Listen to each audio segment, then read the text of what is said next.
370 भी जाएगा, 35A भी जाएगा, रियासत के 2 हिस्से होंगे, हम रियासत भी नहीं रहेंगे। खोल के देखा कि क्या हो रहा है, मुझे सिर्फ एक साथी याद आए। ऑनरेबल स्पीकर साहब, इस हाउस में कौन ऐसा मेंबर है जो मुबारक गुल साहब की इज्जत नहीं करता, चाहे इस तरफ या उस तरफ।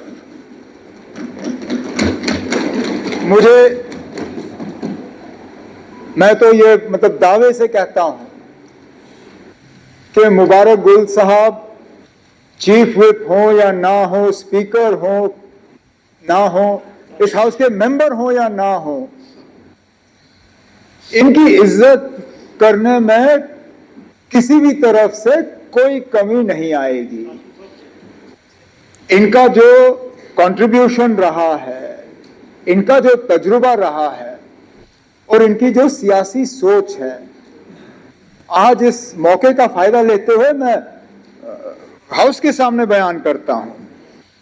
मेरे कुछ यहां बैठे हुए साथियों को याद होगा, आपको अच्छी तरह से याद होगा स्पीकर साहब, शायद सलाखिया साहब को भी याद होगा। 2019 में जब जुलाई में थोड़ी सी गर्माहट शुरू हो गई और हमें समझ नहीं आ रहा था कि हो क्या रहा है, बड़ी कोशिश की कि पता चले कि आखिरकार जम्मू कश्मीर के बारे में क्या सोच है, क्या करने जा रहे हैं। हमने कई दरवाजे खटखटाए, पूरा जवाब हमें कहीं से मिला नहीं। अगस्त के पहले ही दिन थे, शायद 1 या 2 अगस्त के आसपास, हम नवाई सूब के ऊपर वाले मीटिंग हॉल में बैठे हुए थे। हाँ 4 अगस्त था, 3 या 4 अगस्त था। बात कर रहे थे कि क्या होगा, यूटी बनेगी, 370 को होगा क्या, 35A को करेंगे। एक साथी हमारे खड़े हुए, मुबारक गुल साहब, कहा आप लोगों को पता नहीं, और थपाया टेबल, कहा मैं आपको कह रहा हूं। और मैं हंसा, ईमानदारी से मैं हंसा।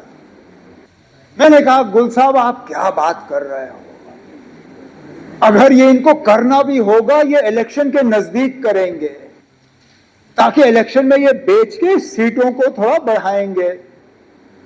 पार्लियामेंट इलेक्शन से 4.5 साल पहले करने का क्या फायदा, जबकि 4.5 साल के बाद बेचना इनके लिए मुश्किल होगा। तो कहा आप देख लीजिए क्या होगा। हमने अपनी मीटिंग खत्म की, घर गए।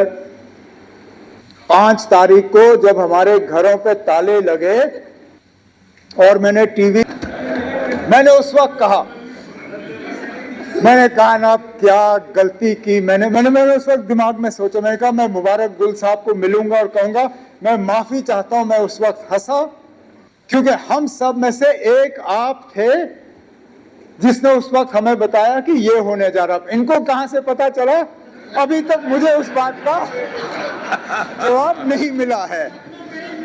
अब तो इसलिए मैं कह रहा हूं कि इनकी इज्जत में कभी कोई कमी नहीं आएगी, उसके लिए स्टेटस की जरूरत नहीं है। लेकिन अब हम मुद्दे पे आ जाते हैं।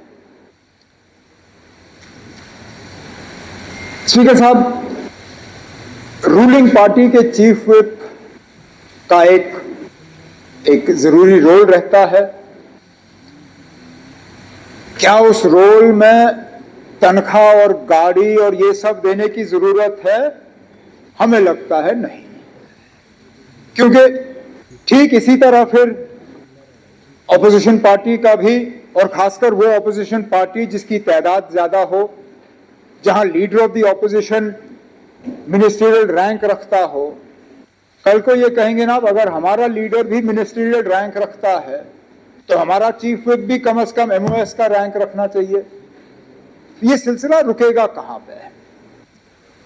और साथ साथ में मुबारक गुल साहब को दोनों चीजों का तजुर्बा है। अगर मेरी याददाश्त सही है, ये बिना रैंक के चीफ व्हिप रहे हैं 2 बार, और फारूक साहब की हुकूमत में इनको कैबिनेट का दर्जा भी एज चीफ विप दिया गया था। तो आप एडवाइजर थे, वो चीफ विप की हैसियत से नहीं थे, वो एडवाइजर की हैसियत से आपको रैंक मिला था। लेकिन फारूक साहब की हुकूमत में एज चीफ विप आपको कैबिनेट का एक दर्जा दिया गया था। अभी तक मैं समझ नहीं पाया हूं कि उस दर्जे में मिलने और ना मिलने में आपके काम में कोई फर्क तो नहीं आया, क्योंकि मेरे साथ आप बिना रैंक के चीफ विप रहे अभी भी, और उस वक्त आप थे। मुझे नहीं लगता है कि ये दर्जा देने की जरूरत है। दूसरी बात, जो आपने अब कागज असेंबली के साथ शेयर किए, हमारे साथ भी शेयर करिएगा, क्योंकि हम फिलहाल तो हम रियासत है नहीं, आपने कई रियासतों में देखा होगा, उन्होंने मत दिया हो। हम बदकिस्मती से अभी भी यूटी हैं। यूटी विद असेंबली 2 ही हैं, पौंडीचेरी, दिल्ली, और हम तीसरे। जहां तक हम समझ पाए हैं अभी इस तरह की प्रोविजन किसी और यूटी में है नहीं।